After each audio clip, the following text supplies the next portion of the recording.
All right. Is this good afternoon or good morning? It's still morning.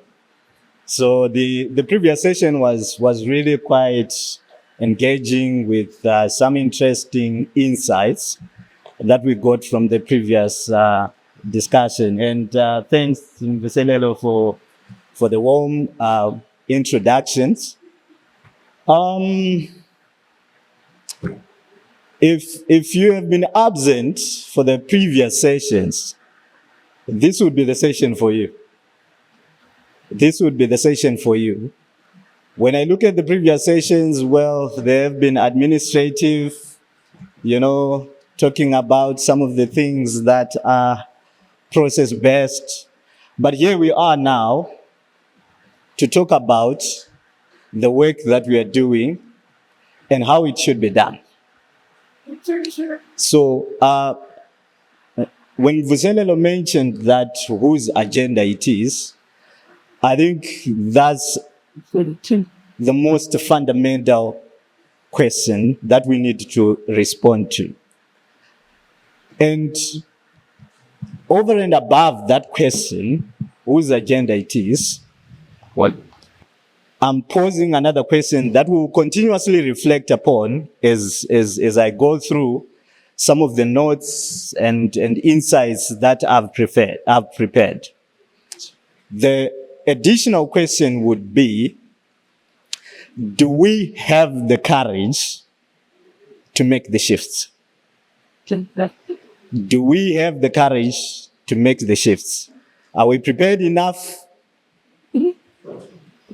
Garnered enough courage within ourselves to make the shifts that are critical to save the agenda that we are representing here. Just to take a look, I know this is a directors forum, but when I try to answer the question whose agenda it is, for me, it is more close to the communities. It is a community agenda. We want to see the impact at community level. We want to see the change at community level. We want to see communities, local actors, driving the humanitarian development and peace agenda. And as the set of experts in here of local NGOs, part of the local actors community, do we really have the courage to press the pressure points, the pressure points? Do we have the courage to withstand the pains and endure those pains so that we make the necessary shifts? So I'm not too sure if my presentation is ready to go up now.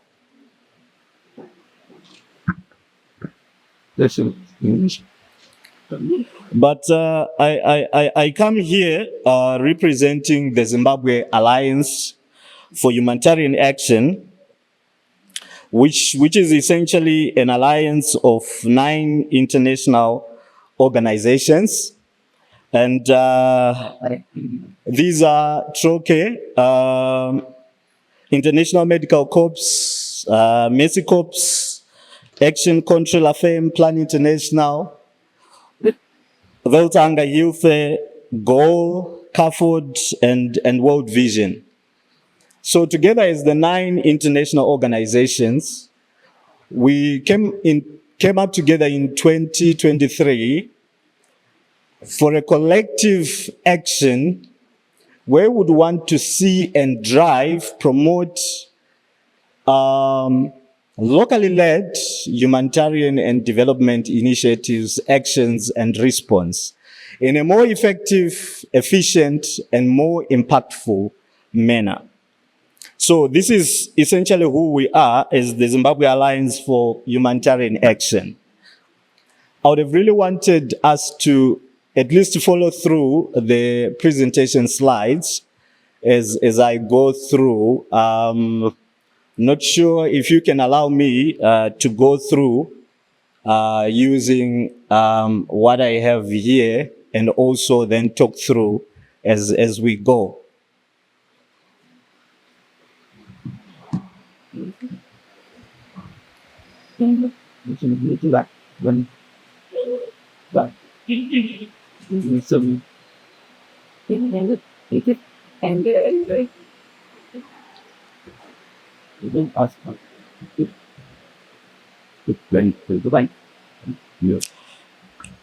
So as we try and work out our way around the technology hiccup, so I think the big question is, how do we really go and transcend beyond the usual rhetoric, towards real power shifts?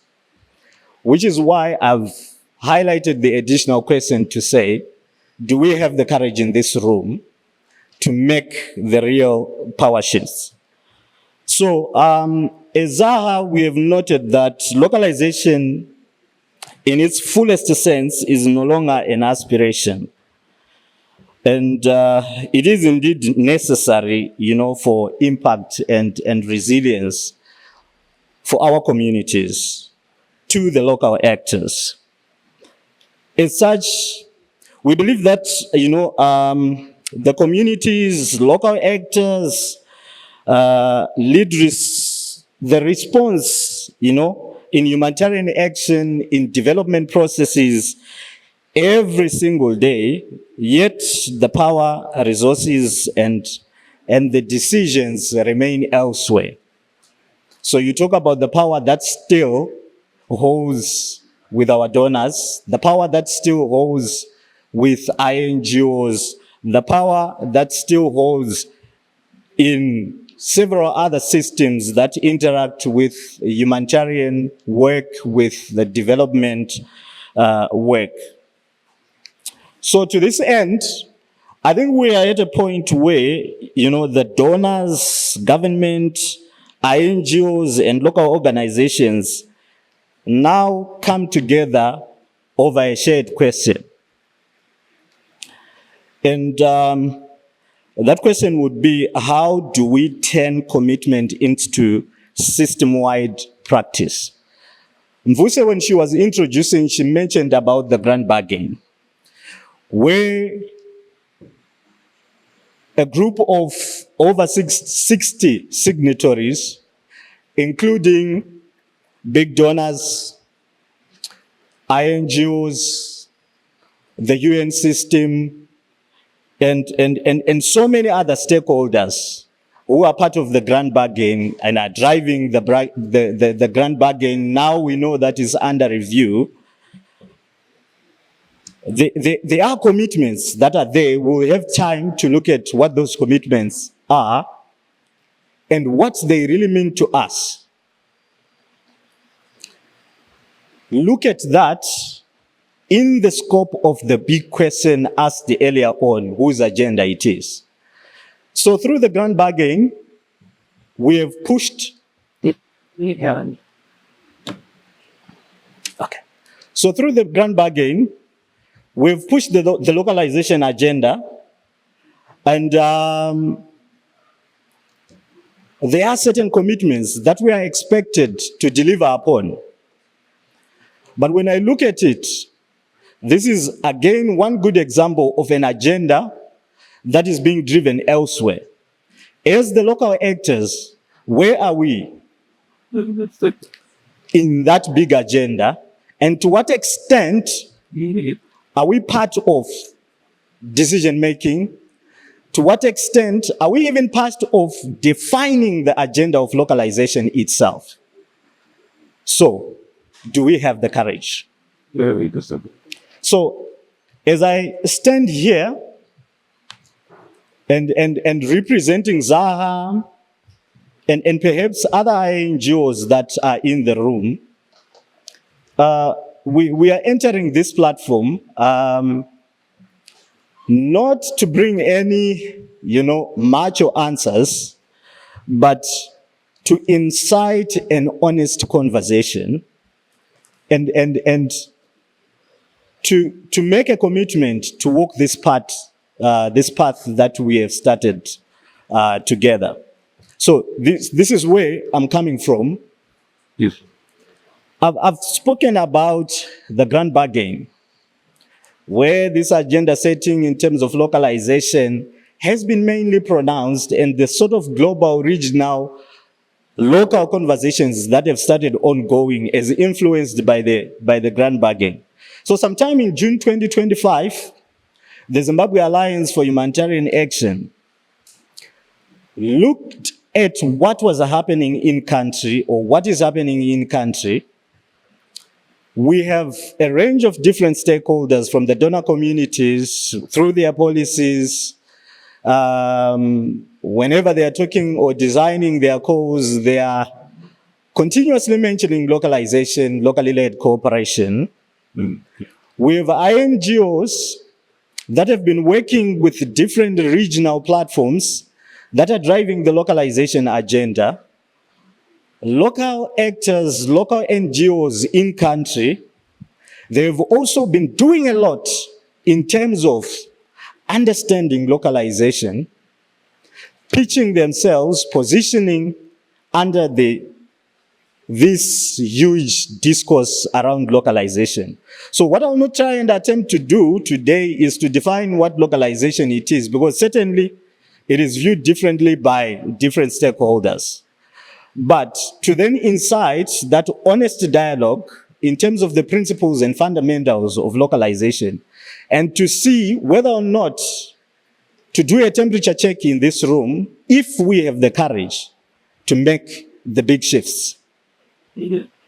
So when we were during the localization summit, we just did an in-house temperature check to look at what participants' thoughts and perceptions were over the grand bargain commitments, and to see where we are as a country. For those that were in the room, I think we were over 60 plus of us, inclusive of the donors, NGOs, local partners. So in terms of some of the commitments that are categorized under 4 work streams, one of which is local capacity and strengthening. The rating out of 5, 1 to 5, with 1 indicating, very limited progress, and 5 representing excellent progress against the commitments from the grand bargain. We noted that local capacity strengthening was a 3 out of 5. Partnership quality stood at 3 out of 5 again. Funding quality was a 2 out of 5. Voice and influence in coordination platforms, mechanisms, and systems was a 2 out of 5. So just a snapshot, these results in the room represented a significant gap that was noted in terms of implementation across all commitment areas when it comes to Zimbabwe. So we had an opportunity to then further deep dive into what this meant to us. But coming back to this platform, when we are looking at that, the big question is, what does it mean to us? And throwing it back again to the big question, what courage do we have to make the shifts in power and to make those commitments mean exactly what we want them to mean? And more importantly, for the communities that we represent, right? So normally when I come in sessions that talk about localization, I start off as the most unpopular person, but end as the most loved person. Right? So what are some of the hard truths, coming from the previous slide, and what we know, what we have experienced? Okay. We have seen without a doubt that the rhetoric remains very high. We come in platforms like this one, look at what the grand bargain is saying, look at what the regional platforms are driving and advocating for, review a lot of other processes, inclusive of the partnership survey, the funding mechanisms that we are exposed to, their quality and everything, the compliance issues. And what do? We tick the boxes and go back. Without making any real shifts in terms of the power concerns that do exist and the agenda setting concern that we all have. Placing communities' agenda at the fore than ours. So I started off with some kind of check. I was just trying to see to what extent in this room, perhaps, the communities that we represent are represented. Yeah. I still have huge concerns, which is why we really need to reflect and make practical steps towards how we do things, and so that we see the impact that we are all thriving for. So the practical implementation remains limited, and that's a hard truth. But what are some of the persistent barriers that are essentially systemic and not necessarily, individual barriers? When we look at leadership, for example, I think from the summit that we had and several other platforms that we have engaged with, including this one, just speaking from the sentiments in the previous sessions, we know we have had coordination structures remain INGO heavy.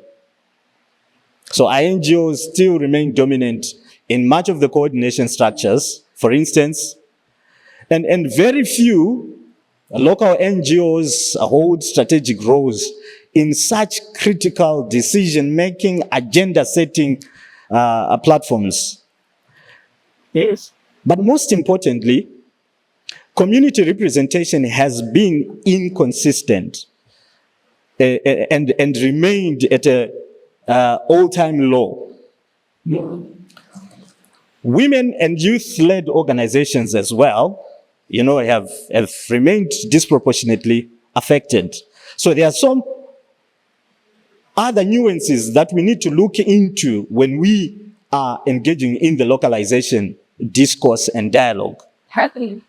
Funding, we've noted that direct, flexible, multi-year financing for local organization is still very low, which has a huge bearing to make the necessary transformations that we are talking about and the power shifts that we are talking about. I've often given an example where you have donor calls, for instance, expectations in terms of compliance that are not necessarily financed to make those necessary shifts happen.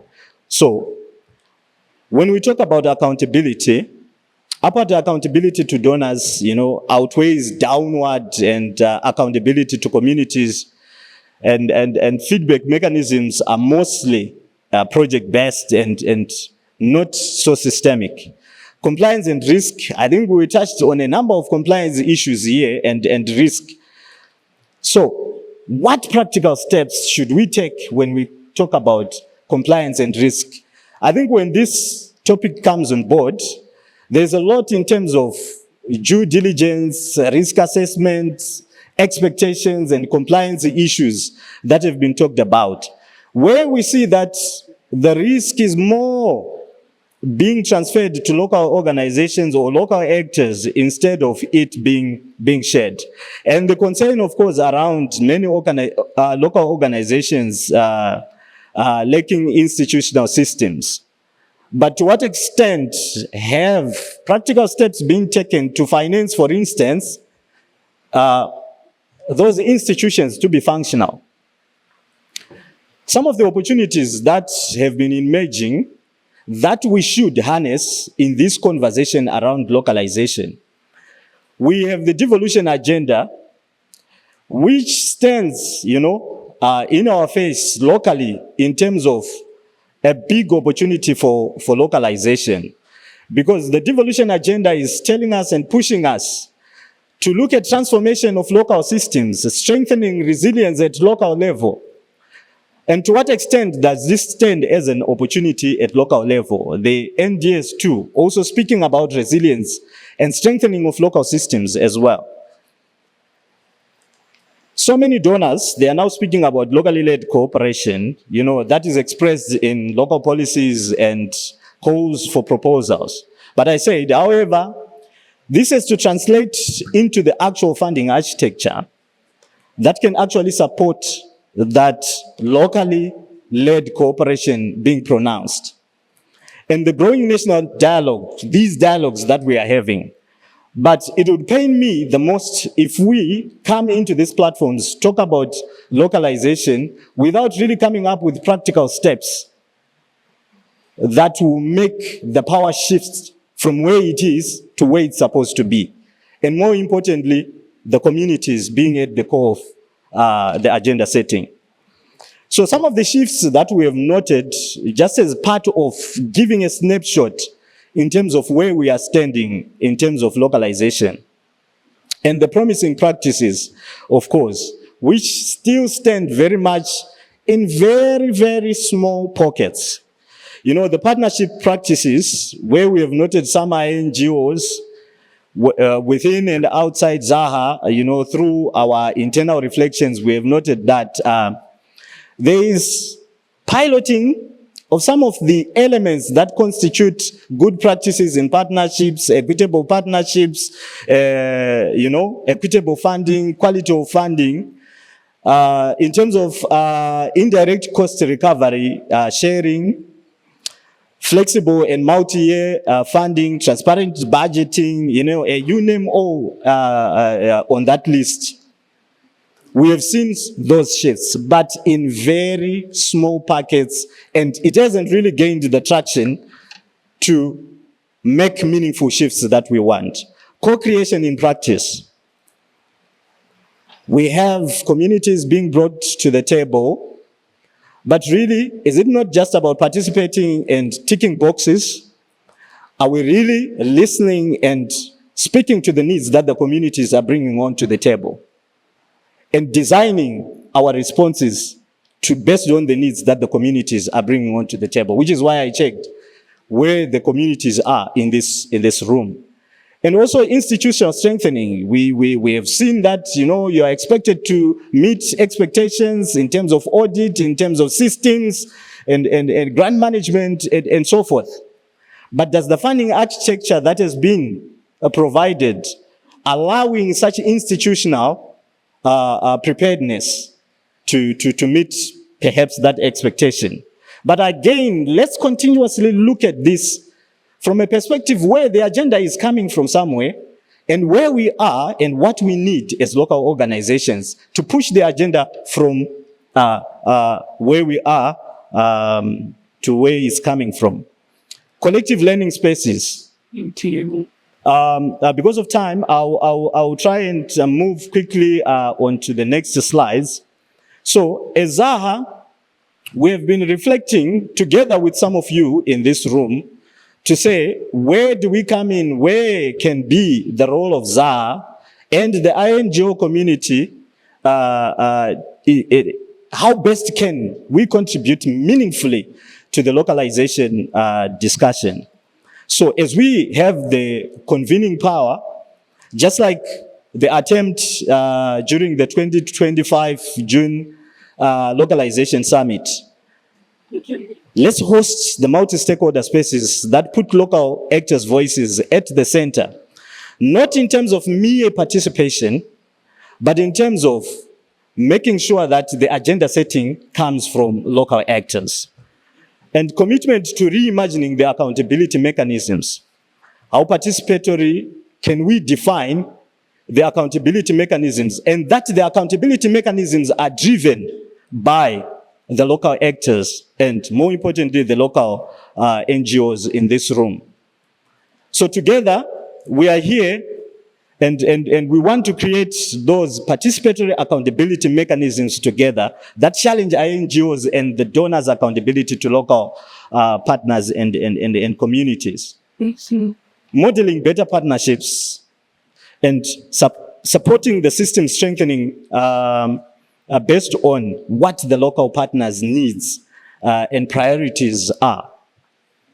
And also gender inclusion. I'm very passionate to see where women and youth-led organizations, local organizations are, because we know from the global reviews where 3 billion aid in the Ukraine and only 1% went through local women-led organizations.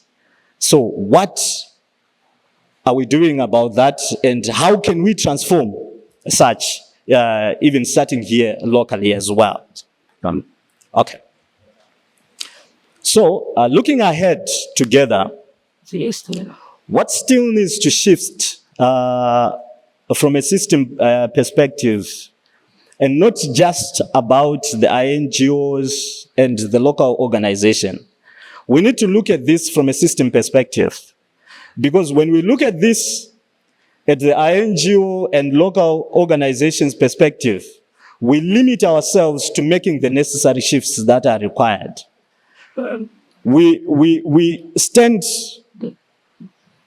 the risk of omitting what the practical things should, what the practical steps that are supposed to be taken to make the requisite shifts.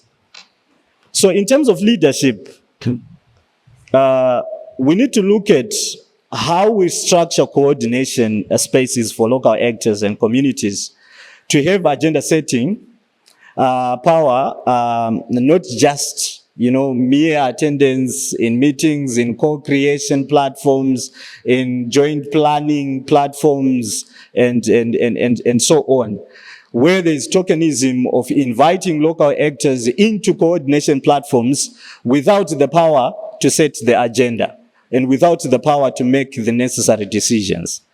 Yes. Do we even know what the platforms are for us? Do we have the platforms that we lead as local actors, where we have the control to set the agenda and influence what has to change as local actors? In terms of funding,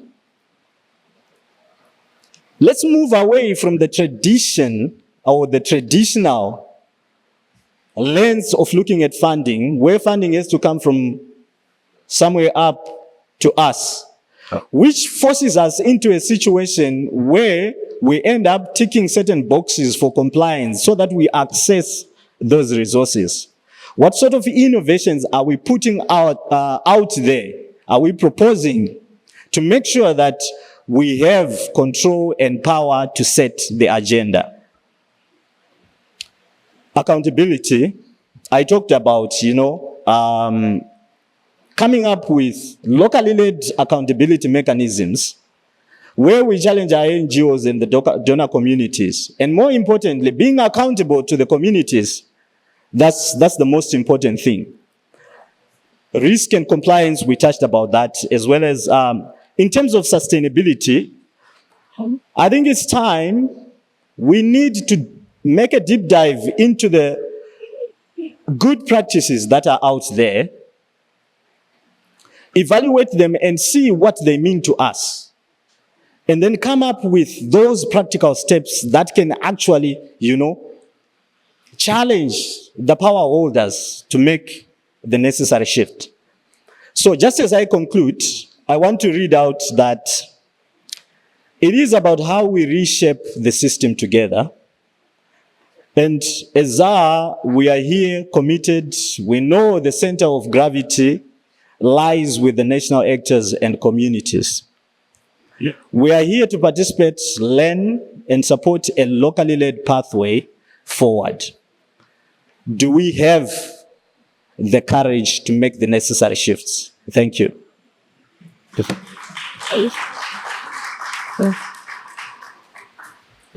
Right.